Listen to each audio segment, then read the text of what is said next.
সকলকে জয় যিশু। আসুন আজকের দিনের জন্য প্রভুকে ধন্যবাদ দিই। স্বর্গে মহান ঈশ্বর প্রভু, তোমায় ধন্যবাদ দিই। সমস্ত গৌরব, স্তুতি, মহিমা, প্রশংসা তোমার হোক পিতা। আজকের বাক্যের দ্বারা পিতা আমাদের বল বিদ্যয় করো, আমাদের বিশ্বাসকে বৃদ্ধি করো প্রভু। তোমার আত্মা যেন আমাদের প্রত্যেক জনের সাথে কথা বলে প্রভু, সে অনুগ্রহ দাও। এই প্রার্থনা প্রিয় প্রভু যিশু তোমার নামে চাই, আমেন। আজকের বাক্য পাওয়া যাবে গীত সংগীতা তার 16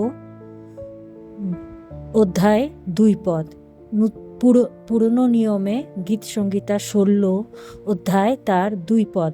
সেখানে এরূপ লেখা আছে, আমি সদাপ্রভুকে বলিয়াছি তুমি আমার প্রভু, তুমি ব্যতীত আমার মঙ্গল নাই। আমেন। এখানে রাজা দাউদ একটা জীবনে কঠিন পরিস্থিতির মধ্যে দিয়ে তিনি বলছেন যে আমি আমার সদাপ্রভুকে বলেছি যে তুমি প্রভু, মানে তুমি ছাড়া আর কোনো প্রভু না, আর তোমার ছাড়া আমার কোনো মঙ্গল হবে না। এখানে দাউদ একটার সমস্ত গুণের সে অধিকারী, সে ভালো ওয়ার্শিপার, তার কাছে রণকৌশল আছে, সমস্ত কিছু আছে, কিন্তু তবুও সে সমস্ত কিছুর মধ্যে দিয়ে বলছে যে তুমি আমার প্রভু, তোমার ছাড়া আমার কোনো প্রভু নাই।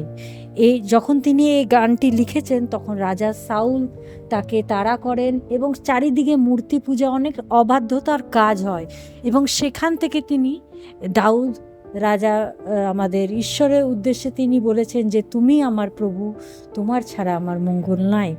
তিনি খুব বিপদের সামনে গিয়েও তিনি বুঝতে পেরেছিলেন যে ঈশ্বর ছাড়া তার জীবনে মঙ্গল হতে পারে না। আমি এমনি অনেক ভাই বোনদের জানি যারা একসময় প্রভুতে আসে এবং তারা একটা সময় পর প্রভু থেকে চলে যায়। তারা ভাবে যে তাদের জীবনে সেই রকম প্রোগ্রেস হচ্ছে না বা সেই রকম পাচ্ছে না। একটা টেস্টিং মুডে প্রভুর কাছে আসে যে প্রভু এই জীবনে তাদের এই কাজটা করলো না, ওইটা করলো না, তাহলে আমি তাকে কেন মানব। আর অনেক সময় তারা চলে যায় এবং তারপর তারা দেখে তাদের জীবনে যে স্ট্রাগল সেটা কোনো অংশ কম হয় না, আরও বেড়ে যায়। এবং প্রভুর কাছে একটা সুযোগ আছে, আমরা যখনই প্রভুর কাছে আসি, প্রভুর কাছে ফিরবার সময় আছে এবং প্রভু আমাদের সে ফিরবার একটা সুযোগ দেয়। এবং যখন আমরা প্রভুর কাছে আসি, আমরা সমস্ত হিসাব মিলিয়ে দেখি যে সত্যি আমাদের প্রভু ছাড়া আমাদের কোনো মঙ্গল নাই। হতে পারে কিছু টাকার জন্য আমরা প্রভুর সেবা কাজ ছেড়ে দিই এবং তারপর আমরা যখন বেশি টাকা উপার্জন করার জন্য অন্য কিছু করতে চাই, তারপর তার মধ্যে থেকেও আমরা এসে বুঝতে পেরে যাই যে আমাদের জীবনে প্রভু ছাড়া মঙ্গল নাই।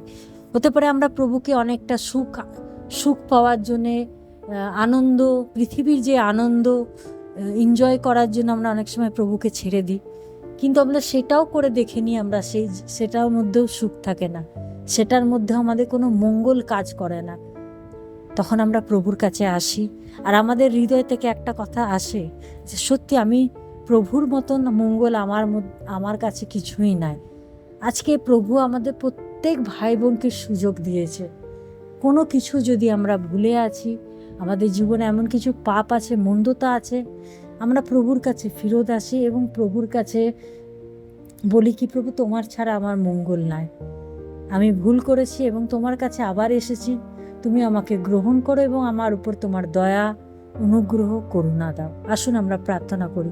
স্বর্গে মহান ঈশ্বর প্রভু, তোমায় ধন্যবাদ দিই, তোমার গৌরব, স্তুতি, মহিমা, প্রশংসা পিতা।